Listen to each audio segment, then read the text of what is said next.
Hi guys, I hope you enjoyed your super sunny weekend. We're back with Frindle.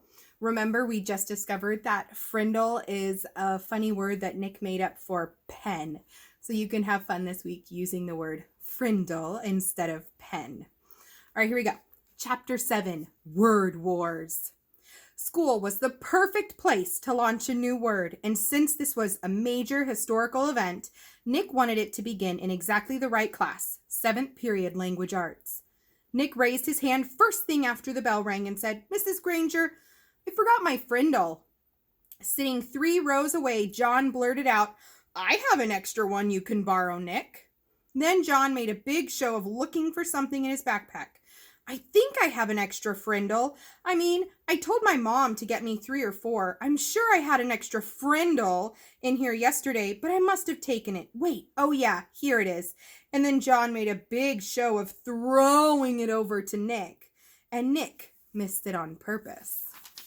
And then he made a big show of finding it.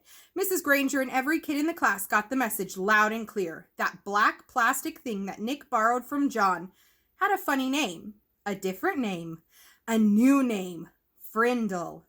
There was a lot of giggling, but Mrs. Granger turned up the power in her eyes and swept the room in silence.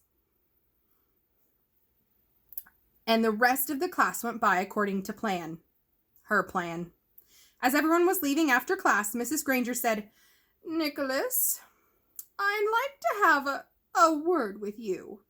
And she emphasized the word, word.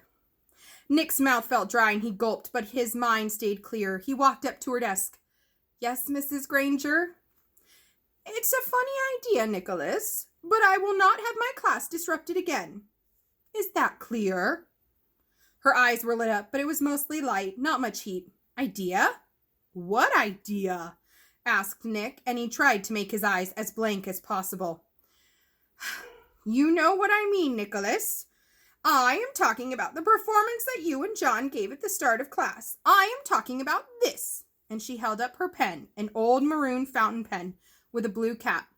"But I really didn't have a frindle with me," said Nick, amazed at his own bravery.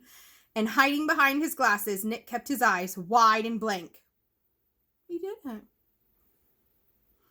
Mrs. Granger's eyes flashed and then narrowed. Her lips formed a thin, hard line. She was quiet for a few seconds, and then she said, "I see. Very well. Then I guess we have nothing more to discuss today, Nicholas. You may go." "Ooh." "Thanks, Mrs. Granger," said Nick, and he grabbed his backpack and headed for the door. And then he was just stepping into the hallway. He said, "And I promise I won't ever forget my frindle again. Bye."